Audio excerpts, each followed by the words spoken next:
Bismillahirrahmanirrahim. Assalamualaikum warahmatullahi wabarakatuh. Alhamdulillah wassalatu wassalamu ala Rasulillah wa ala alihi washabihi wa mawalah, amma ba'd. Ketua Pengurus Majelis Forum Keindahan Sistem Kesultanan Melayu, tuan-tuan dan puan-puan,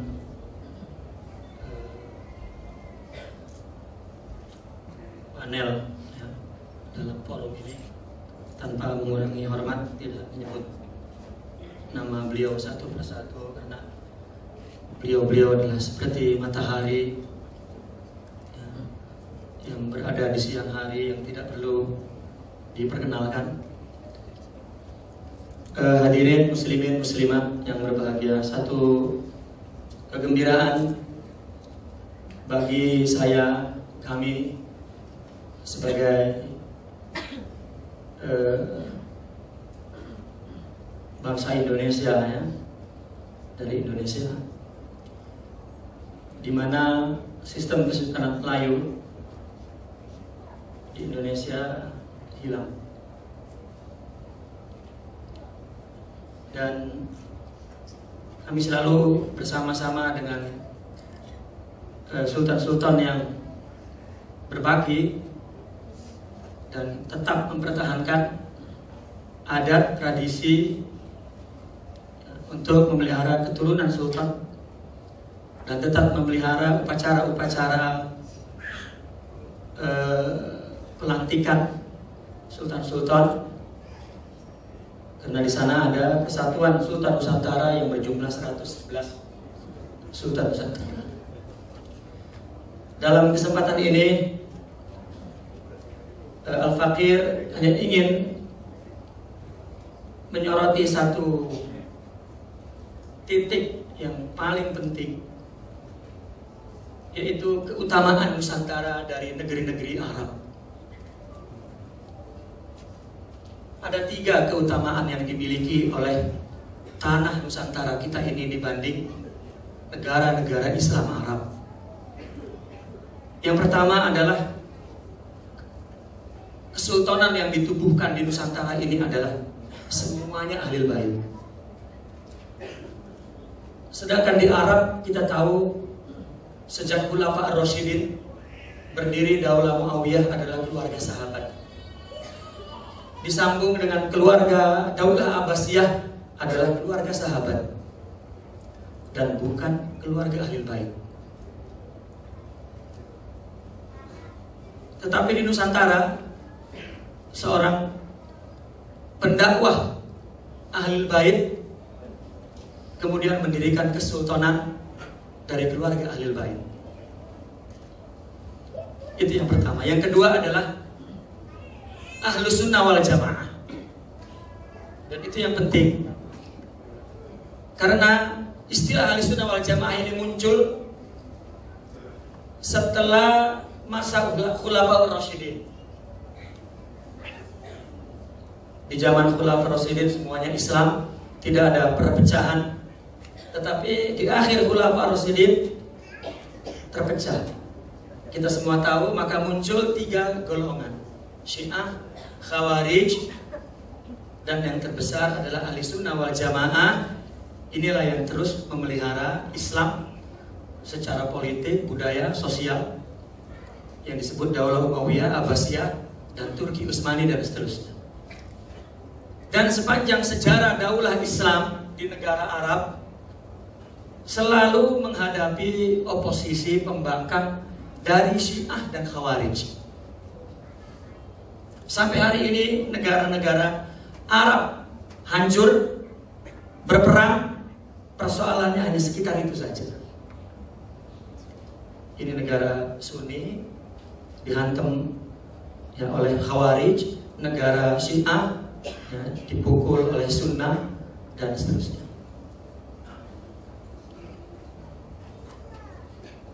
Tetapi di Kesultanan Nusantara kita tidak pernah punya oposisi Syiah dan Khawarij sepanjang sejarah Kesultanan. Adapun kemudian ada tuduhan datang dari Parsi dulu, bahwa Kesultanan Melayu adalah Syiah karena Ahlul Bait, karena memuji Sayyidina Husain. Tetapi kemudian para ulama dengan para sultan dulu telah menjawab ya, dalam bentuk sikap dan pernyataan langsung bahwa Islam di Nusantara adalah ahli sunnah, yaitu dengan menyebut 4 sahabat ketika mereka di sela-sela melaksanakan sholat tarawih. Di negara tidak ada setelah sholat tarawih disebut ya, Khalifatul Rasulullah, Sayyidina Abu Bakar Siddiq radhiyallahu anhu, la ilaha illallah, dan seterusnya. Dan itu adalah untuk menjawab langsung kepada dunia bahwa Kesultanan Nusantara ahli sunnah wal jamaah murni dan bukan Syiah dan juga bukan Khawarij. Karena berdiri di Mesir misalnya, Daulah Fatimiyah mengatasnamakan Ahlul Bait, ternyata Syiah. Tapi di Nusantara tidak, murni ahli sunnah wal jamaah. Dan yang ketiga, para pendakwah yang membawa Islam ke Nusantara ini adalah Sufi. Dengan manhaj dakwahnya yaitu tarbiyah ruhiyah, tasawuf, di samping taklim. Artinya pendidikan. Pendidikan yang diciptakan oleh mereka pada zaman dulu adalah pondok pesantren. Dan kita semua tahu ya, apalagi mereka yang pernah pergi belajar di Arab, tidak ada pondok pesantren di dunia ini kecuali di Nusantara. Para pendakwah yang sufi ini datang ke Nusantara lalu berdakwah.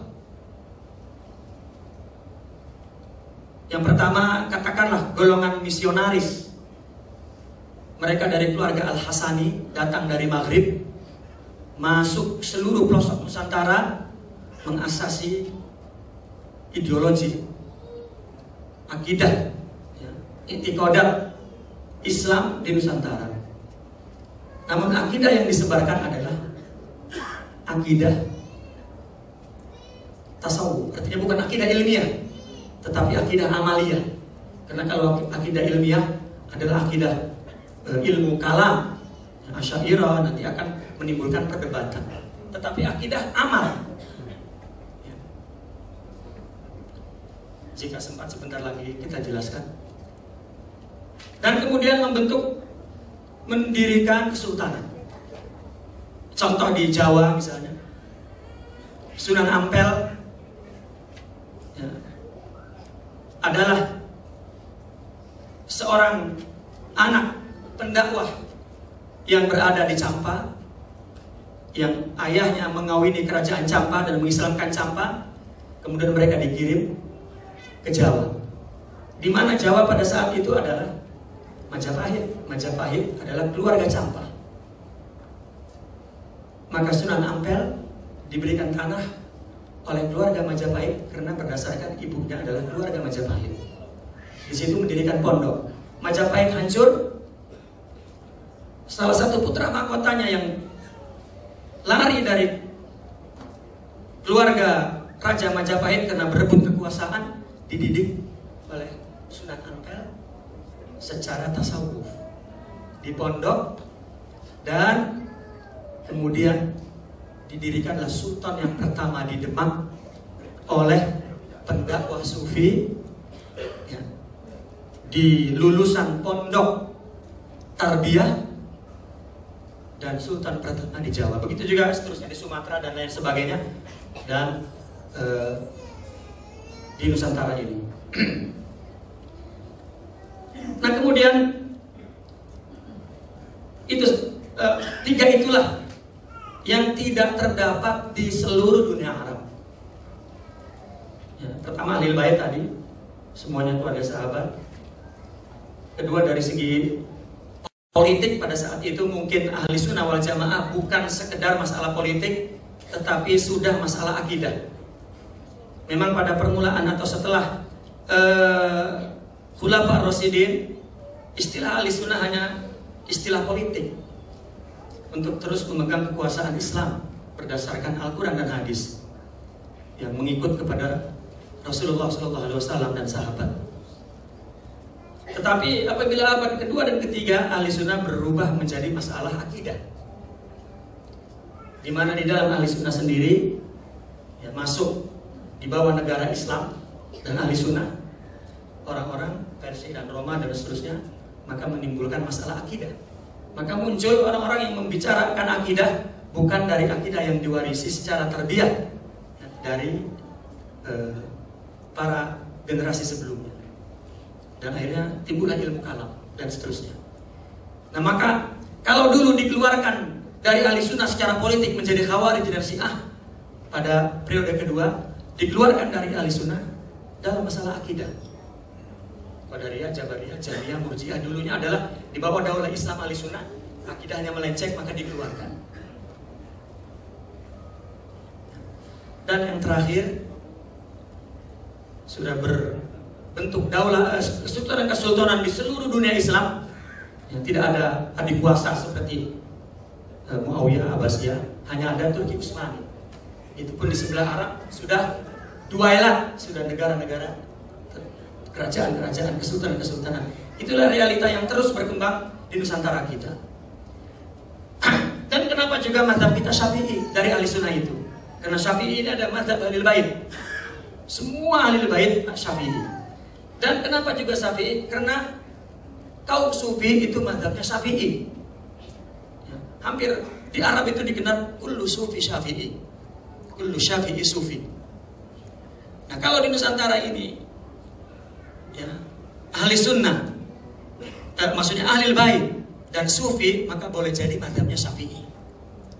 Tapi kalau kita lihat peta dunia, memang mazhab 4 itu sudah di dunia Islam maksudnya sudah dibagi-bagi seolah-olah oleh Tuhan. Di Nusantara ini Syafi'i, di India dan Turki di sana Hanafi, di sebelah Maghrib, ya, negara Maghrib seperti Libya, Jazair, Maroko itu adalah Maliki. Hanya di Saudi kecil saja yaitu Hambali.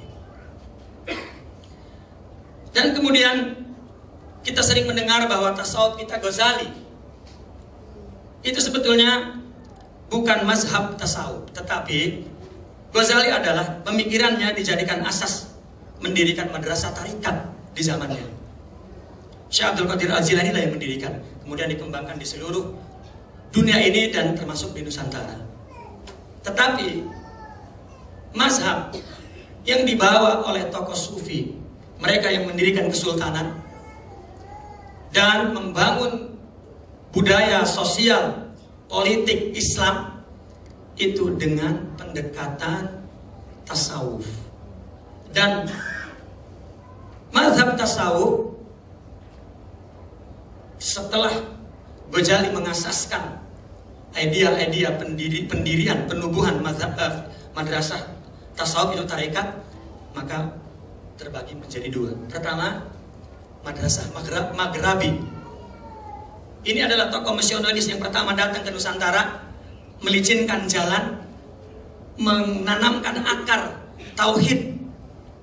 Yang kemudian datang gelombang kedua, membina sosial politik budaya di Nusantara dan mendirikan kesultanan ya, dengan pendekatan Maghrabiyah.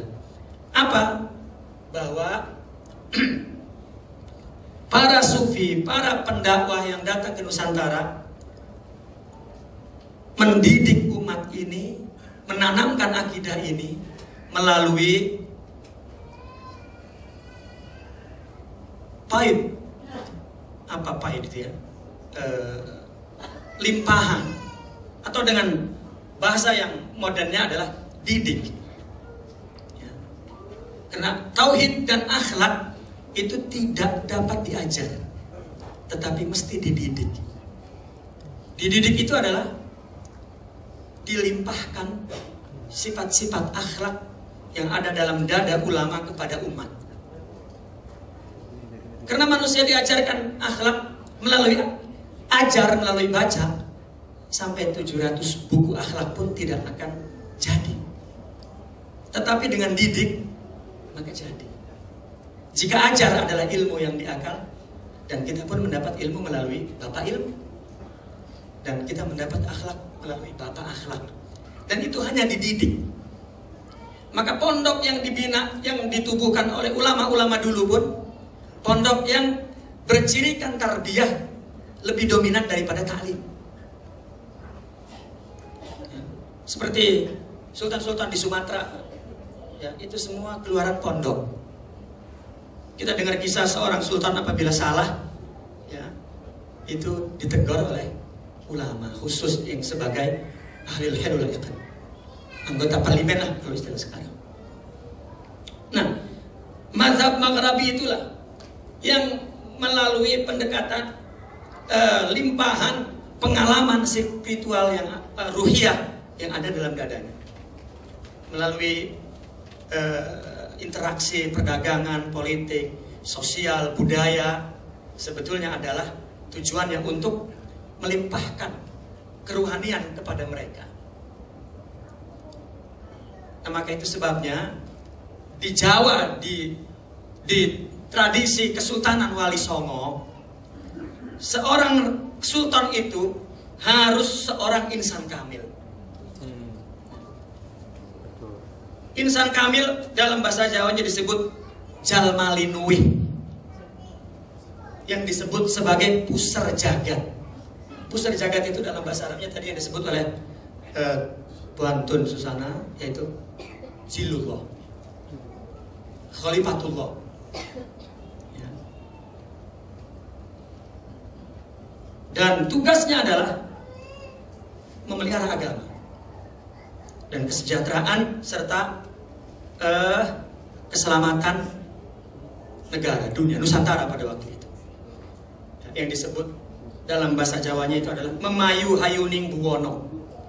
Itu Zilullah, tugas seorang raja. Ya, Raden Patih tidak diangkat menjadi sultan setelah dia mendapat warisan rohani, didikan spiritual akhlak dari Sunan Ampel. Bahkan seorang raja mesti mempunyai sifat-sifat sempurna. Makanya mereka disebut segala titahnya mesti didengar. Di dalam Jawa disebut bahwa ucapan raja adalah sabda pandita ratu tangkeng wolawali dan ugemi. Artinya segala titah dan ucapan raja, ya, mesti dilaksanakan dan ditaati secara mutlak. Karena titah itu adalah titah moral, akhlak. Nah, itu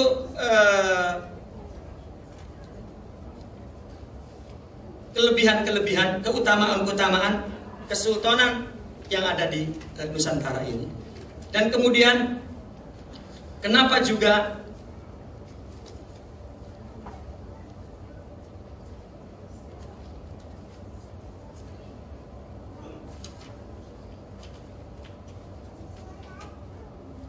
di dalam perkembangan kesultanan Nusantara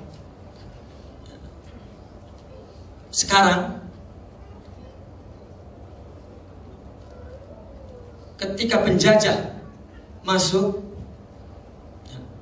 apa yang dilakukan oleh mereka? Pertama adalah memisahkan sultan dari ulama. Memisahkan sultan dari ulama. Bahkan diciptakan permusuhan. Dan itu terjadi di mana-mana, di seluruh Nusantara. Ya. Kemudian dipalsukan keturunan sultan oleh penjajah. Saya bersama para ulama di Indonesia meyakini sultan di Cirebon bahwa Raja Abdullah, ayah Syarif Hidayatullah, itu bukan di Mesir.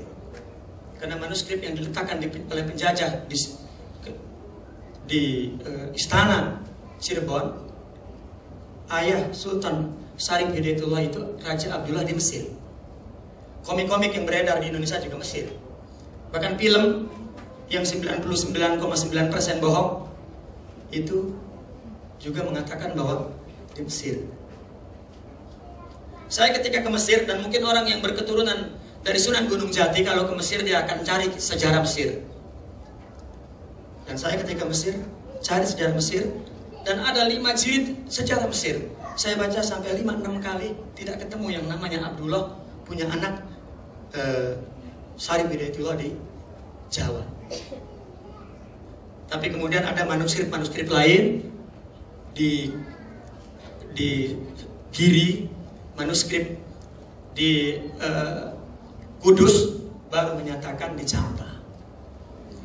Akhirnya bertemu dengan tokoh-tokoh sejarah yang ada di Malaysia, yang ada di Petani, ya, dan juga manuskrip lain bahwa ternyata akar sejarah kesultanan di Jawa adalah Campa. Ya, Aceh dengan Malaka, tapi Petani, Kelantan itu dengan Jawa. Nah, setelah dipisahkan antara sultan dan ulama, kemudian mazhab Maghrib tadi yang menanamkan Islam melalui amal, melalui hal, melalui pewarisan rohani, melalui kudwah, melalui suhbah, melalui contoh. Dan bahkan ditanamkan simbol-simbol tauhid itu melalui bangunan kota, bangunan masjid, dan istilah-istilah, panggilan-panggilan, gelaran-gelaran kesultanan dan sesama umat Islam. Oleh Belanda dihapus mazhab ini. Sultan diceraikan dari ulama, mazhab ini dihapus dan dituduh zindik, kafir.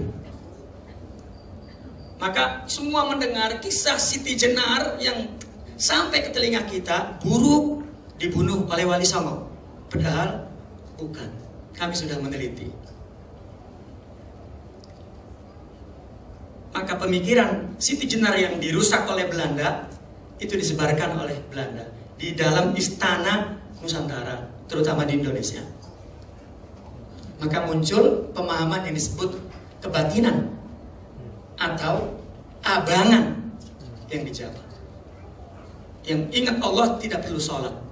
Maka semua sultan, terutama di Jawa, nggak sholat. Akibat daripada itu, maka pondok pesantren hanya milik ulama, institusi pendidikan yang tidak didukung oleh sultan. Akhirnya berdiri sendiri. Pada saat itulah timbul pondok milik tuan guru. Dan banyak sekali. Tanpa ada izin. Karena sultan pun tidak peduli. Ya. Nah, pondok akhirnya jauh dari tasawuf, karena tasawuf sudah dihancurkan oleh penjajah. Nah, pada tahun 1800 itulah Belanda berusaha untuk mengalihkan kiblat silsilah kerohanian Nusantara yang berasal dari Maghrib, India, dengan tarekat Satria, misalnya tarekat Sazilia dan tarekat maka dirubah kepada mazhab Masyrik. Tumbuhlah Qadiriyah, Naqsabandiyah, dan itu bukan masalah. Dan generasi-generasi di sini mulai pergi ke Mekah dan mempunyai guru baru, bukan guru nenek moyangnya. Putus silsilah keturunan, silsilah ilmu, dan silsilah kerohanian. Nah, penjajah melihat bahwasanya metode Masyrik ini adalah lebih banyak kepada ibadah zahir, memperbanyak puasa, zikir, ribu-ribu puasa. Dan ini bukan salah, bukan. Tetapi oleh Belanda, oleh penjajah, dijadikan kesempatan hanya memfokuskan Islam secara zahir saja, tidak ada rohaninya. Kesimpulannya, pondok tanpa tasawuf dan orang sufi bodoh-bodoh. Sultan, ya, tidak ada agamanya. Akhirnya penjajah menyerahkan kemerdekaan dan dalam keadaan seperti itu. Nah, Maka akhirnya peninggalan sultan hanyalah kebudayaan, bukan Islam. Kemudian kita mendengar dari seluruh Nusantara, dari ulamanya, dari keturunan sultannya, dari mulai ada kesadaran untuk kembali membangun sistem Nusantara yang indah ini, yang telah menanamkan ketauhidan ahli sunnah, ya, dan pengamal Islam yang murni, pewaris agama yang paling kuat dibanding negara Arab. Adapun kalau ketinggalan secara taklim adalah tadi, karena Nusantara lebih menekankan kepada tarbiyah ruhiyah daripada taklim akliyah. Masih ada waktunya? Oke. Saya kira sebagai mukaddimah, ya, itu disampaikan. Yang mukaddimah, nanti ada soalan. Nanti akan kita pertajam, ya, bahwa yang kehilangan sekarang adalah bagaimana memperbaiki sejarah kita dan bagaimana mengembalikan kerohanian tasawuf dan menyambungkan kembali. Dan yang ketiga, bagaimana kita menghidupkan institusi pendidikan, ya, yang mendukung terhadap berdirinya sistem kesultanan dan juga pendekatan pendidikan tasawuf di Nusantara ini, yang sudah menjadi air tanah pokok jiwa di Nusantara ini, yang tidak dapat dipungkiri. Terakhir, kita melihat banyak sekali ulama-ulama sufi di Timur Tengah datang ke sini. Mereka orang-orang soleh, mempunyai komentar yang sama. Apa kata mereka? Aku ketika menginjak bumi Nusantara ini mencium harum semerbak akhlak rohani yang sangat kuat, ya. Dan itu yang mungkin hilang dari warisan generasi Nusantara ini. Saya kira demikian. Terima kasih. Assalamualaikum warahmatullahi wabarakatuh.